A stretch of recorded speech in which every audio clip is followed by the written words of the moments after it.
Hello friends, मैं कृष्णा एक बार फिर करंट अफेयर के अगले सेशन में आपका स्वागत करते हैं हम। जैसा कि अप्रैल महीना का सीरीज नंबर 2 है, ये सीरीज नंबर 1 कल आपको वीडियो मिल चुका था, ये सीरीज नंबर 2 है और सब जितना भी इसका पीडीएफ है सब डिस्क्रिप्शन में पड़ा हुआ है। हम उम्मीद करते हैं कि आप इंजॉय के साथ इसका आनंद उठा रहे होंगे, ठीक है ना। सीरीज नंबर 2 और सब important question A to Z सब कंटेंट तैयार करके आपके सामने, ठीक है ना। ध्यान दीजिएगा, पहला क्वेश्चन क्या है, तेल और प्राकृतिक गैस निगम ONGC जिसको बोलते हैं आप, OIL कराए कि नेचुरल गैस कॉरपोरेशन का अध्यक्ष और प्रबंधक निदेशक का अतिरिक्त प्रभार किसे दिया गया है। बहुत इंपॉर्टेंट क्वेश्चन, बहुत खूबसूरत, ठीक है ना, ध्यान दीजिएगा। कराए कि इसका प्रबंधक निदेशक ONGC जो कि भारत की एक महारत्न कंपनी है, आपको ये बात पता होनी चाहिए। और करंट अफेयर के साथ साथ मैंने कोशिश किया है कि आपको थोड़ा साइड का भी GS बताते चलें, ठीक है ना।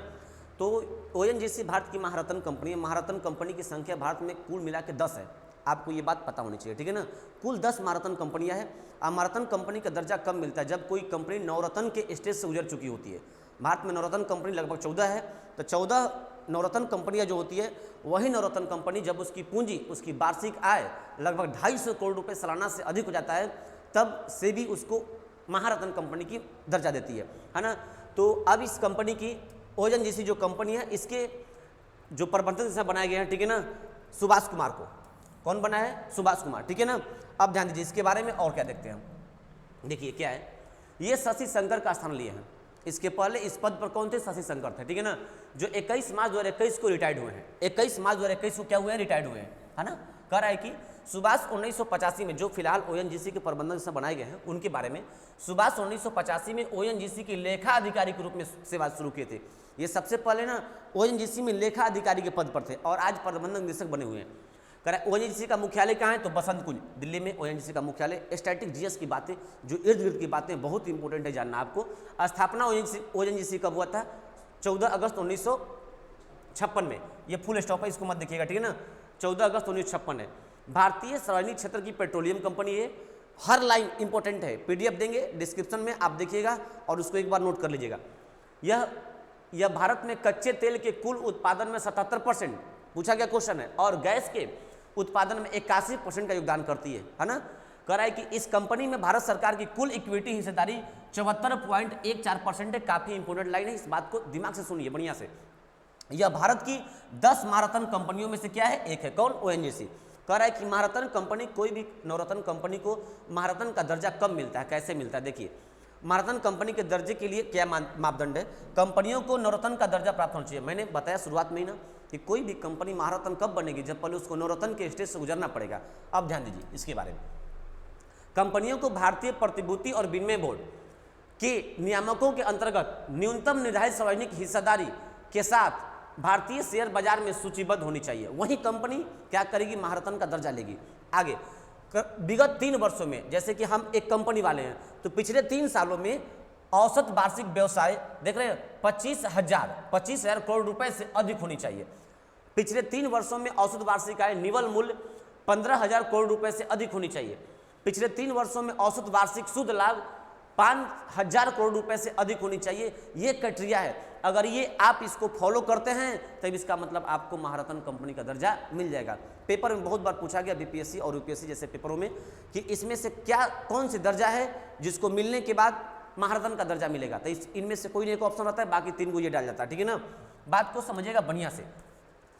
महारत्न कंपनी की सूची, पूर्व में भारत में कुल 8 महारत्न कंपनी थी, है ना, लेकिन हिंदुस्तान पेट्रोलियम कॉर्पोरेशन लिमिटेड और power grid corporation limited of India के सूची में जुड़ने के बाद इनकी संख्या कितनी हो गई? 10 हो चुकी है। आपको ये बात पता होनी चाहिए। भारत में कुल मिला के 10 टू 10 की सूची मैंने लिस्ट में डाल दिया है, क्योंकि पूछ लेता है कभी कभी पेपर में, इनमें से कौन सी कंपनी महारत्न का दर्जा नहीं मिला हुआ है, इसमें से किस कंपनी को महारत्न का दर्जा मिला हुआ है, ऐसे पूछता है क्वेश्चन। तो आप इस बात का ध्यान दीजिएगा, एक बार PDF पढ़ लीजिएगा बढ़िया से, शांति से। ये सभी 10 महारत्न कंपनी की सूची है।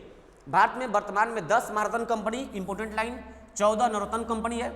यही 14 नवरत्न कंपनियां आगे चल के महारत्न में कन्वर्ट हो जाएगी, जब इसकी पूंजी, इनका वार्षिक आय, शुद्ध लाभ बढ़ जाएगा तब। और 73 मिनी रत्न कंपनी श्रेणी है ना। अतः 1 और 2 भाग में इनकी श्रेणी बटी हुई है ना कंपनियों की, महारत्न, अनवरत्न। इसके बाद क्या होता है? 73 मिनी रत्न कंपनियां है। समझ गए बात को? अब देखिए अगला क्वेश्चन, थोड़ा सा टाइमिंग कम करने के लिए हमने वीडियो को छोटा करने का प्रयास किया है। मुक्ति योद्धा छात्रवृत्ति योजना का संबंध किन दो देशों से? बहुत इंपॉर्टेंट क्वेश्चन है, ठीक है ना। भारत और बांग्लादेश के बीच में जब 1971 का युद्ध हुआ था, उस समय बांग्लादेश पाकिस्तान का पश्चिमी हिस्सा होता था, है ना। तो उस समय भारत को पाकिस्तान को बांग्लादेश आना, बांग्लादेश को पाकिस्तान जाना, बीच में भारत पड़ता था तो रास्ते में दिक्कत होता था। 1971 का युद्ध था, उस समय इंदिरा गांधी की सरकार थी, है ना। उसमें भारतीयों ने बांग्लादेश को स्वतंत्र कराने में बहुत काफ़ी योगदान दिया था, ठीक है ना। इकरा मुक्ति योद्धा तो कुछ ऐसे थे जिसको कि मतलब शेख हसीना के पिताजी जो थे, जिसको पाकिस्तान ने बंदी बना लिया था, उसको छुड़ाने के लिए, ठीक है ना, जो शेख मुजरिम रहमान थे, है ना, तो उनको पाकिस्तान बंदी बना चुका था, तो उसको क्या किया था, छुड़ाने के लिए यहाँ से बांग्लादेश से कुछ सेनाएं गई थी, उसमें भारत का बहुत बड़ा सपोर्ट था, ठीक है ना। तो इस संबंध को देखते हुए जब शेख हसीना आई हुई थी 2017 में भारत के दौरा पर, देखिए भारत सरकार ने बांग्लादेश के 2000 छात्रों के लिए इस योजना का विस्तार किया है। भारत सरकार खुद बोला है कि जो मुक्ति संग्राम योजना में जो बांग्लादेश के सिपाही मारे गए हैं, उनके वंशज को हम हर साल उनके परिवार को 2000 छात्र छात्राओं को क्या करेंगे, छात्रवृत्ति देंगे। भारत ये बात बोला है। इसके तहत बांग्लादेश के मुक्ति संग्राम सेनानियों की 2000 वंशजों को इसका लाभ मिलेगा।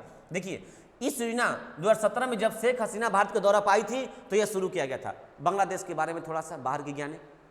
दक्षिण एशिया का एक राष्ट्र है, आपको पता है।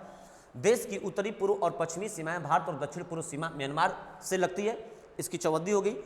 इसकी सीमा रेखा उस समय निर्धारित हुई जब 1947 में भारत के विभाजन के समय इसे पूर्वी पाकिस्तान के नाम से पाकिस्तान का पूर्वी भाग घोषित किया गया था, जबकि इसकी आबादी 14.4 करोड़ से अधिक है।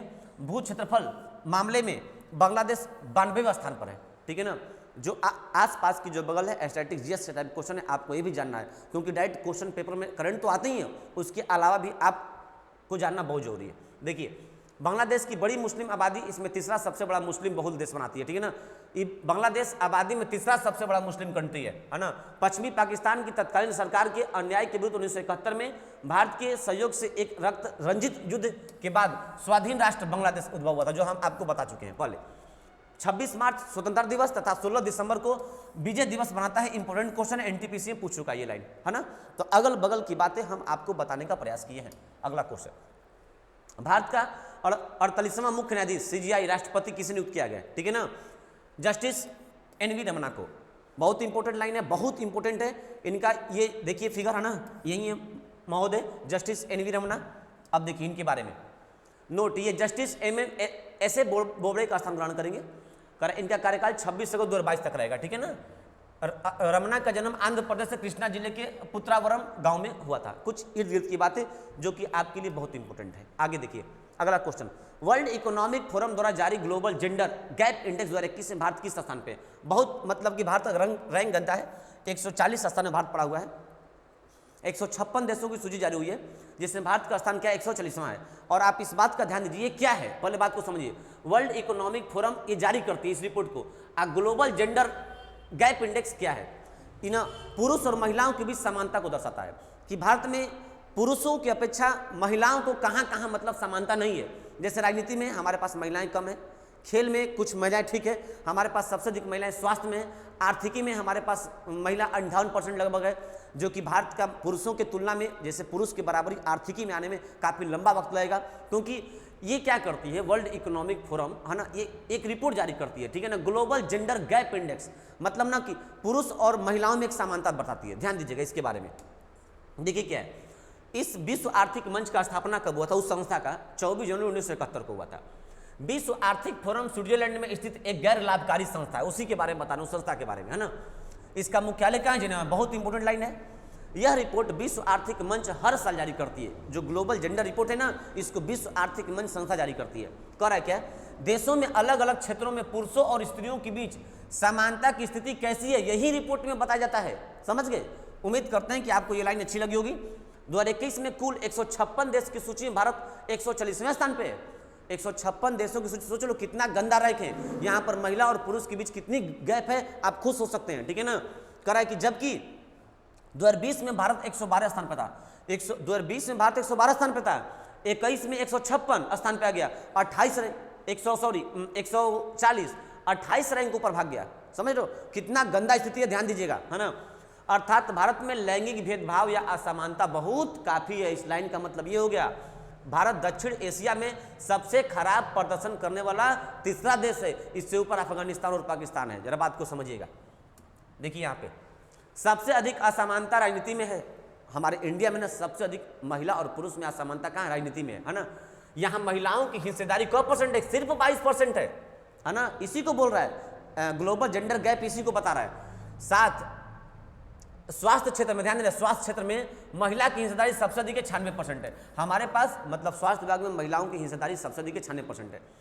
शीर्ष 10 सबसे अधिक लिंग समानता देश आइसलैंड, सबसे मतलब कि जहाँ पे बिल्कुल लैंगिक भेदभाव है ही नहीं, लैंगिक भेदभाव जहाँ पे है ही नहीं बिल्कुल, सबसे 1 नंबर पे आइसलैंड है। यह विश्व का एकमात्र देश है जहाँ पे 100% दोनों में है, मतलब कि जिस काम में हमारा हिस्सेदारी उतना ही काम में महिला की भी हिस्सेदारी है, ठीक है ना।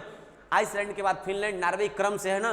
देखिए भारत के पड़ोसियों में से नेपाल को 106 रैंक, बांग्लादेश 65, अफगानिस्तान 156, पाकिस्तान 153, श्रीलंका 116 और भूटान को 31वां रैंक है। देख रहे हैं, भारत से अच्छा रैंक लिया है नेपाल, बांग्लादेश, समझ गए बात को। श्रीलंका भारत से अच्छा रैंक, केवल अफगानिस्तान और पाकिस्तान तो उससे बदतर स्थिति में है, लेकिन भारत इस ये गैप है। अब देखिए महिला पुरुष समानता के मामले में आइसलैंड लगातार 12 साल में विश्व में पहले स्थान पे, यानी इसके पास ना समानता है ही नहीं, मतलब कुछ भी भेदभाव है ही नहीं। आइसलैंड विश्व का एकमात्र देश है जो लगातार 12 साल से आज ना उस पोजीशन पर 1 नंबर बना हुआ है, समझ लीजिए। अगला क्वेश्चन, 91वें दादा साहब फाल्के अवार्ड 2019 के लिए किस एक्टर को चुना गया? रजनीकांत। बहुत इंपॉर्टेंट क्वेश्चन है, बहुत इंपॉर्टेंट। 18 वाला किसको मिला है? अमिताभ बच्चन को। 19 वाला मिला है किसको? रजनीकांत को। आप इनके बारे में बहुत खुद ही जानते हैं, काफी फेमस हीरो, ठीक है ना। दक्षिण भारतीय फिल्म से इन्होंने डेब्यू किया था, फिर बॉलीवुड में अपना काम किया इन्होंने लंबे समय तक। दादा साहब फाल्के अवार्ड के बारे में जानते हैं थोड़ा सा। दादा साहब फाल्के पुरस्कार भारत सरकार की ओर से दिया जाने वाला वार्षिक पुरस्कार है, जो किसी व्यक्ति विशेष को भारतीय सिनेमा में उनके आजीवन योगदान के लिए दिया जाता है। सब लाइन इंपॉर्टेंट है, आपके लिए मेहनत करके मैंने काफी इसे बटोरा है। इस पुरस्कार का प्रारंभ दादा साहब फाल्के के जन्मदिन शताब्दी वर्ष 1969 से हुआ था। उसी वर्ष राष्ट्रीय फिल्म पुरस्कार के लिए आयु 17वें समारोह में पहली बार यह सम्मान किसको मिला था? देविका रानी को मिला था। आपको पता है ना, 1969 ईस्वी में शताब्दी वर्ष जो ये थे ना दादा साहब फाल्के, है ना, इन्हीं का जब 100 वर्ष पूरा हुआ इनकी जन्म शताब्दी का, उन्हीं के यादगार में ये समारोह मनाया गया।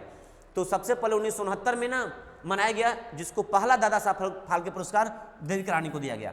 अब देखिए वर्तमान में इस पुरस्कार में 10 लाख रुपया और स्वर्ण का कलम दिया जाता है, यानी कि सोना कलम दिया जाता है, स्वर्ण कमल दिया जाता है। इस अवार्ड में सिनेमा जगत का सबसे प्रतिष्ठित अवार्ड है, अवार्ड है ना। इसका नाम धुंडीराज गोविंद फाल्के के नाम पर रखा गया है। इन्हें भारतीय फिल्म के पितामह कहा जाता है। हर लाइन इंपॉर्टेंट है, आप एक बार रिक्वेस्ट है कि आप जरूर पढ़िएगा, सीरियस। इन्होंने भारत की पहली फिल्म राजा हरिश्चंद्र क्या थे? डायरेक्टर थे। उन्हीं के नाम पर दादा साहब फाल्के अवार्ड दिया जाता है। ये काम की बातें मैंने आपको बता दिया। अब ध्यान दीजिए आगे।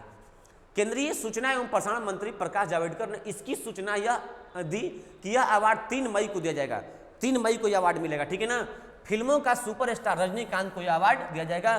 प्रकाश जावड़ेकर ने इसका अनाउंस किया, ठीक है ना। अब देखिए रजनीकांत के बारे में थोड़ा सा, क्योंकि भाई दादा साहब फाल्के अवार्ड मिल चुका है इनको। जन्म 12 दिसंबर 1950 को बेंगलुरु में हुआ था। मूल नाम शिवाजीराव गायकवाड़ है।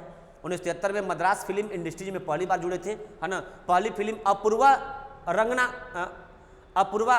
रागनगाल है। इनकी पहली फिल्म अपूर्वा रागनगाल थी। इस फिल्म में इनके साथ कमल हसन और श्री विद्या थी। बॉलीवुड में 1983 में पहली फिल्म अंधा कानून में डेब्यू किए थे बॉलीवुड में, ठीक है ना। तो उम्मीद करें कि आपको आज का सेशन अच्छा लगा। सबका PDF नोट्स आपके डिस्क्रिप्शन में पड़ा हुआ है, ठीक है ना। एंजॉय के साथ कमेंट में लिख के बताएं। अगर हम फास्ट बोल रहे होंगे तो इसको हम स्लो कर देंगे, आपके कमेंट की हम तलाश करेंगे। Thank you, bye bye.